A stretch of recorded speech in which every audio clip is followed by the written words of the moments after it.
Welcome on in. And Danielle and I are excited to be here with you. And we just got done talking about hiking in Arizona in the heat. The end of the 10-day, we're at 108, 109. It's going to be warm this weekend. Lots of people are heading to the Salt River.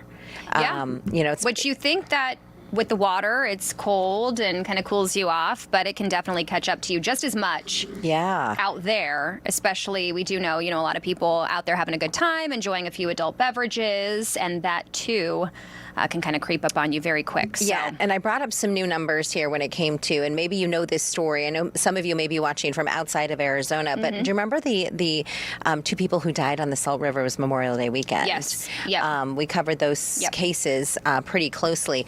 It can get dangerous. The currents underneath are moving a lot faster than what it looks like on the surface. Right.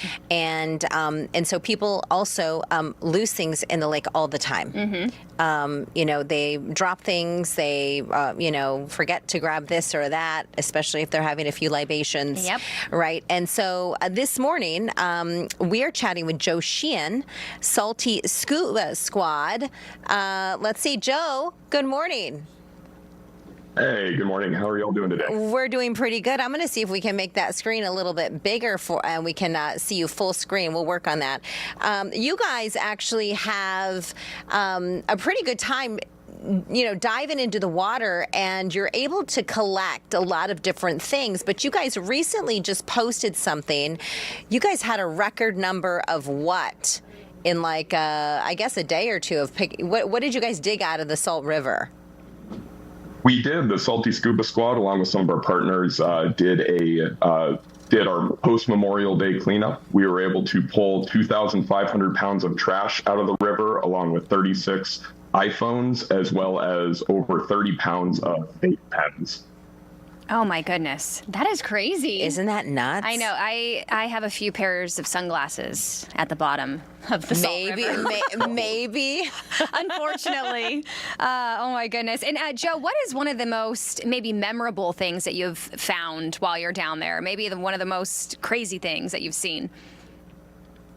I would say that every day that we go out, the pure volume of trash that we find is probably the most amazing thing.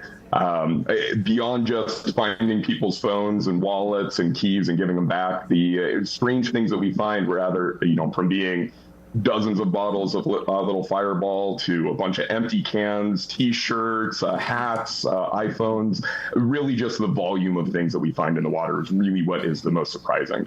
We're showing some of the video of some of the items, the trash that you guys were able to pull out. Thank you for all of that, by the way, because you're taking care of Mother Earth. Do you guys have real gigs, or is this your real gig? Do you do this for fun? Is it a hobby, or? Yeah, this is purely for fun. So this group started in 2022, where Connie Wickstrom and we met on a Facebook page. We started going out to the river and we started picking up trash because we were just scuba diving and ended up pulling things out. More people joined, and the feel-good story of cleaning up the Salt River really was a good message to spread. So since 2022, we've grown. In 2023, our group cleaned up 14,000 pounds of trash. 2024, and last year was 16,000 pounds each, and it just keeps growing and growing. Yeah, that is crazy. Joe, do you guys do any type of, once you're out there and you have all this trash in your hands and you can see your scales and everything, do you guys use this as a moment to educate the public out there and say, hey, look, this isn't cool. We should not be throwing our stuff into the Salt River? We absolutely do. Our Facebook and Instagram pages, we constantly post videos like this, and the outreach that organizations like Fox 10 to bring us on and show what's actually going on at the river is the perfect opportunity for us to share what we're doing over here on the environmental side. How do you guys handle some of the currents down there? I mean, I'm sure you guys must be like expert divers. That's anybody who is familiar with the Salt River definitely knows that there are some difficult current areas. At the end of the day, it is a lot of practice and a very specialized type of scuba diving where those strong currents, we have to manage those in ways that are atypical of other scuba dives that we end up doing. And what are some of those reunions like of when you find someone's cell phone? How do you get in contact with them if you find a personal belonging? Have you ever did the meetup with them, and are they so grateful and thankful, or how does that go? That is one of the most gratifying parts of this entire process. try to reunite any lost items with the people who lost them.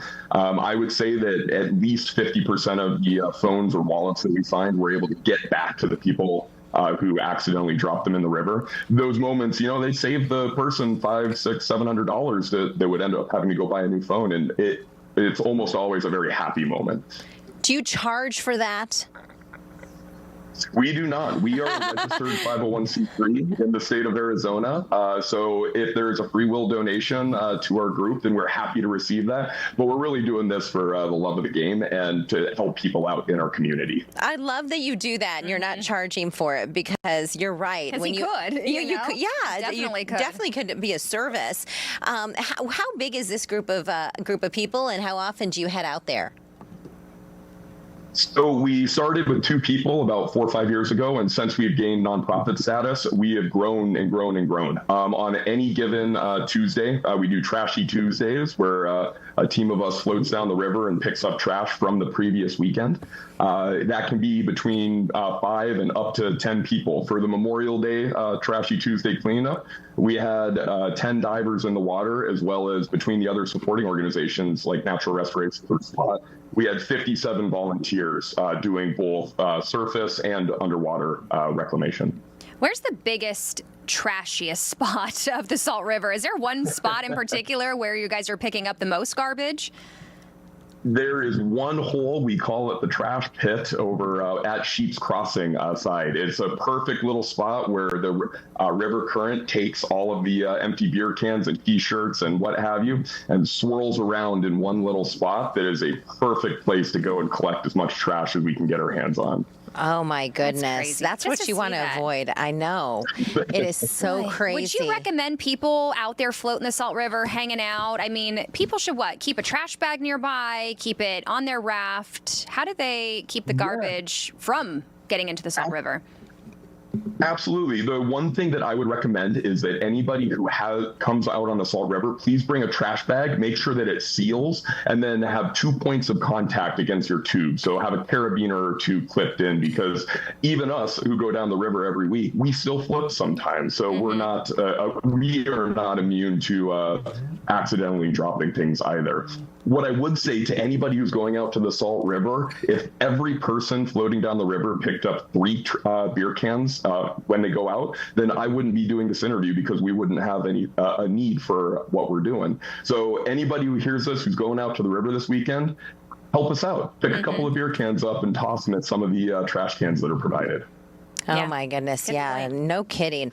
Hey, Joe, thank you so much for chatting with us this morning, and thank you for all you do in protecting our planet. Yes. And do you guys have a website? Or are you guys always looking for more divers? We do. We are the Salty Scuba Squad. We have Facebook, Instagram, and a website that you can easily search up. Please reach out to us. We are looking for divers. We are looking for surface support, paddleboarders.